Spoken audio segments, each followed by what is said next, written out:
my pockets, I have things up my sleeves, but I'm the opposite of a stage magician.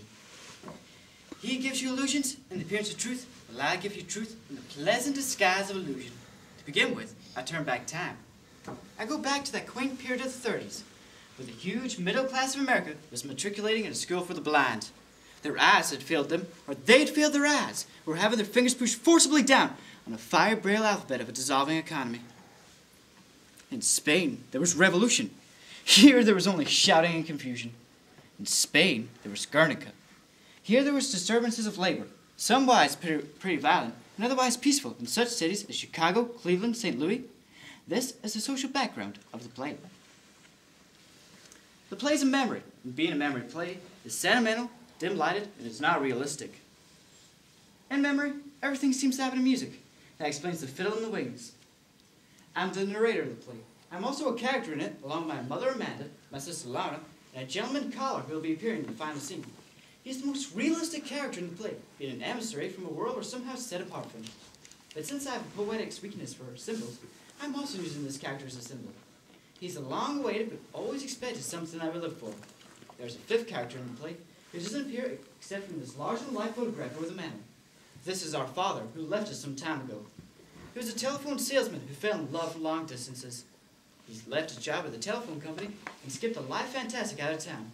Last we heard from him was a picture postcard from his dad on the Pacific coast of Mexico. A message only containing 2 words, hello, goodbye, and no address. I think the rest of the play will explain itself.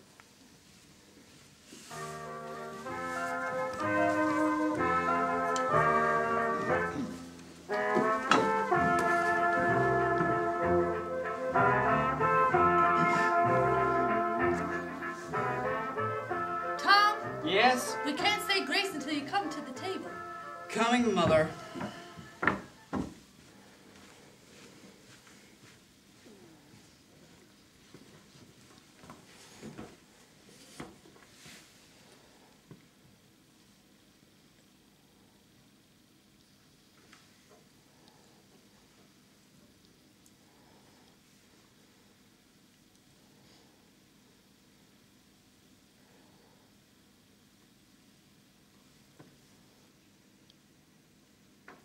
Honey, don't push with your fingers. If you have to push with something, the thing to push with is a crust of bread. And chew, chew. Animals have secretions in their stomachs which enable them to digest their food without mastication. But human beings must chew their food before swallowing it down. Eat food leisurely, son, and really enjoy it. A well-cooked meal has lots of delicate flavors that have to be held in the mouth for appreciation. So chew your food and give your salivary glands a chance to function. I haven't enjoyed one bite of this dinner because your constant directions on how to eat it. It's you that makes me rush through my meals, your hawk-like attention to every bite I take. Sickening. Spoiling my appetite. All this talk of animals, secretion, salivary glands, mastication. Temperament like a metropolitan star. You are not excused from the table. I'm getting a cigarette. You smoke too much. I'll bring in the blanche. No, sister, no, sister. You be the lady this time, and I'll be the doctor. But I'm already up. Resume to your seat, little sister. I want you to stay fresh and pretty for your gentlemen callers. I don't believe we're going to receive any gentlemen callers. Well, sometimes they come when they're least expected. Well, I remember one Sunday afternoon in Blue Mountain. I know it's coming. Yes, but let her tell it. Again? Yes, she loves to tell it. One Sunday afternoon in Blue Mountain, your mother received 17 gentlemen callers. Of course, sometimes there weren't enough chairs to accommodate them all. We had to send the nigger to bring in 14 chairs from the parish house. How'd you entertain those gentlemen callers? I understood the art of conversation. I bet you could talk. Girls in those days knew how to talk, I can tell you. Yes? They knew how to entertain their gentlemen callers. It wasn't enough of a girl to be possessed of a pretty face and a graceful figure, although I wasn't slighted in either respect. She also had to have a nimble wit and a tongue to meet all occasions. What did you talk about? Things of importance going on in the world, never anything coarse or common or vulgar. My callers were gentlemen all. Among my callers were some of the most prominent young planters of the Mississippi Delta. Planters and sons of planters. Well, there was young Chem Lachlan, who later became vice president of the Delta Planters Bank. Hadley Stevenson, who drowned in Moon Lake and left his widow $850,000 in government bonds. Oh, there were the Clare brothers, Wesley and Bates. Bates was one of my bright particular beaux. He got in a quarrel with that wild Wainwright boy. They shot it out on the floor of Moonlight Casino. Bates was shot in the stomach. Died in the ambulance on his way to Memphis. His widow was also well provided for. Came into 8 to 10,000 acres, that's all. She married him on the rebound. Never loved him. Carried my picture on him the night he died. And there was that one boy every girl in the Delta had set their cap for. That beautiful, brilliant young Fitzhugh boy from Greene County. Why did he leave his widow? He never married. Gracious, you talk as though all my old admirers had their toes turned up to the daisies. This is the first you've mentioned that still survives. That Fitzhugh boy went north and made a fortune. Came to be known as the Wolf of Wall Street. He had the Midas touch.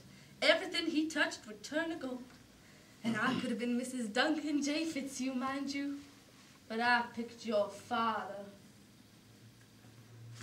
Let me clear the table. No, dear. You go in front and study your typewriter, child. Or practice your shorthand a little. It's almost time for our gentlemen callers to start arriving. How many do you suppose meant to entertain this afternoon? I don't believe we're going to receive any, Mother. Not one? No one? Not one gentleman caller? This can't be true. There must have been a flood. There must have been a tornado. It isn't a flood. It's not a tornado. I'm just not popular like you were in Blue Mountain.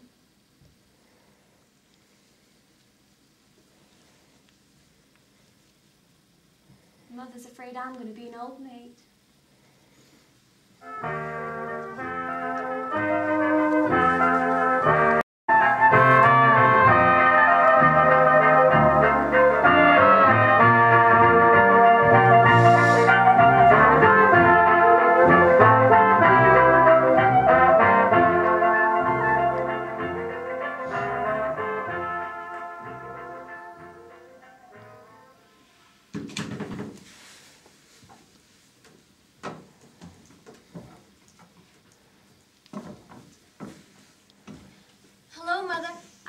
Deception!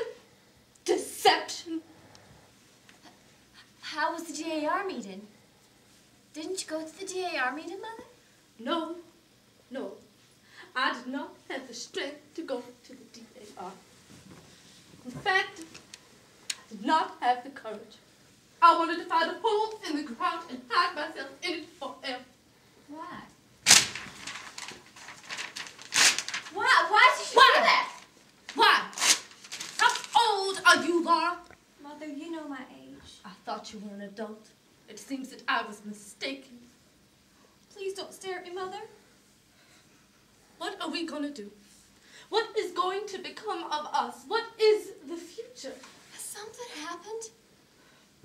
Mother, has something happened? I'll be all right in a minute. I'm just bewildered by life. I do wish you would tell me what has happened. As you know, I was supposed to be inducted into my office this afternoon at the DAR. I stopped off at Ruby Kem's Business College to talk to your teachers about you having a cold and ask them what progress you were making down there. I went to the typing instructor and introduced myself as your mother. She didn't know who you were. Wingfield, she said, we don't have any such student enrolled at this school. I assured her she did, that you had been going to classes since early in January. I wonder, she said, if you could be talking about that terribly shy little girl who dropped out of school after only a few days' attendance. I said, no, Laura, my daughter has been going to school every day for the past 6 weeks.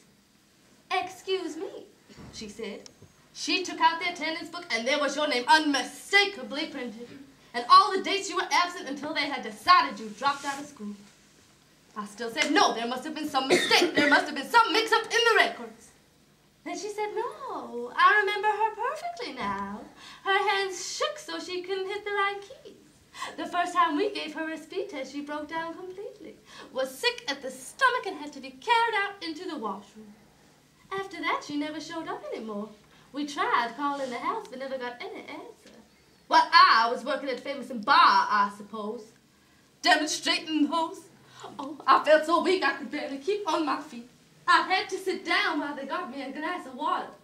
$50 tuition. All of my plans, my hopes and ambitions for you just got up in the spout, just got up in the spout like that. What are you doing? Oh! Laura, Where have you been going when you've gone out pretending you were going to business college? I've just been out walking. That's not true. It is. I just went walking. Walking? Walking in winter? Deliberately courting pneumonia in that light coat? Where did you walk to, Laura? All sorts of places. Mostly in the park. Even after you started catching that cold? It was the lesser of two evils. I couldn't go back up. I threw up on the floor. From 7:30 till after 5 every day. You mean to tell me you walked around in the park because you wanted me to think you were going to business college?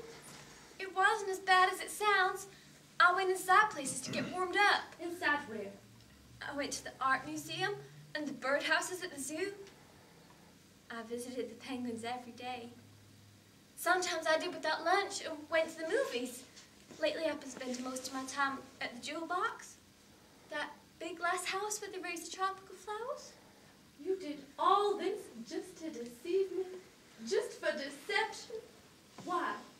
Mother, when you're disappointed, you get that awful pained look on your face like the picture of Jesus' mother at the museum. Hush! I couldn't go back up! So what are we going to do the rest of our lives? Stay home and watch the parade go by? Amuse ourselves with the Glass Menagerie, darling? Eternally play those worn-out phonograph records your father left as a painful reminder of him. We won't have business careers. We've given that up because it gave us nervous indigestion. What is there left but dependency all our lives? I know so well what becomes of unmarried women who aren't prepared to occupy a position. I've seen such pitiful cases in the South of barely tolerated spinsters living upon the grudging patronage of sister's husband or brother's wife, stuck in some little mousetrap of a room, encouraged by one in-law to visit another. Little bird-like women without any nest, eating the crust of humility all their lives. Is that really the future we've mapped out for ourselves? Because I swear it's the only alternative I can think of. It isn't a pleasant alternative, is it? Of course, some girls do marry. Haven't you ever liked some boy? Yes. I came across his picture just the other day. He gave you a picture? No, it was in the yearbook. Oh, a high school boy. His name was Jim O'Connor. Here he is in the Pirates of Penzance. The what? The operetta the senior class put on. Mondays, Wednesdays, and Fridays we'd sit opposite each other in the odd. Here he is with a silver cup for debating. See his grin? He must have had a jolly disposition. He used to call me Blue Roses. And why would he call you such a name as that? When I had that attack of pleurosis, when I came back to school, he asked me what the matter was. I said pleurosis. He thought I said blue roses. After that, whenever he'd see me, he'd holler, "Hello, Blue Roses!" I didn't care much for that girl he went out with. Emily Meisenbeck. She was the best dressed girl in all of Soledad. She never struck me though as being sincere. It says in the personal section they're engaged. That's 6 years ago now. They must be married by now. Girls that aren't considered business careers usually wind up married to some nice man. Sister, that's what you'll do. But Mother... Yes? I'm crippled. Nonsense, Laura. I've told you never to use that word. Why, you're not crippled, you just have a little defect, that's all. Hardly noticeable even. When people have a slight disadvantage, they cultivate other things to make up for it. Like charm and vivacity and charm. Something your father had plenty of was charm.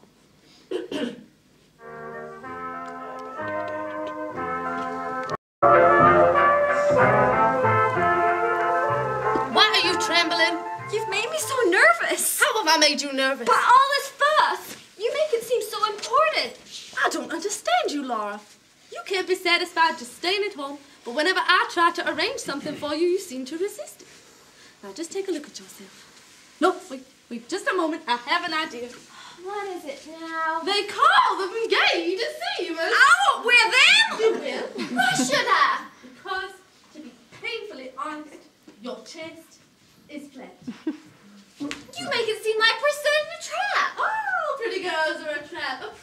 have and men expect them to be. Now, just take a look at yourself. This is the prettiest you will ever be. I have to go fix myself now. You're going to be surprised by your mother's appearance. It isn't dark enough yet. I'm going to show you something. I'm going to make a spectacular appearance. What is it, Mother? Possess your soul of patience. You will see. Something I have resurrected from that old trunk. Styles haven't changed that much at all.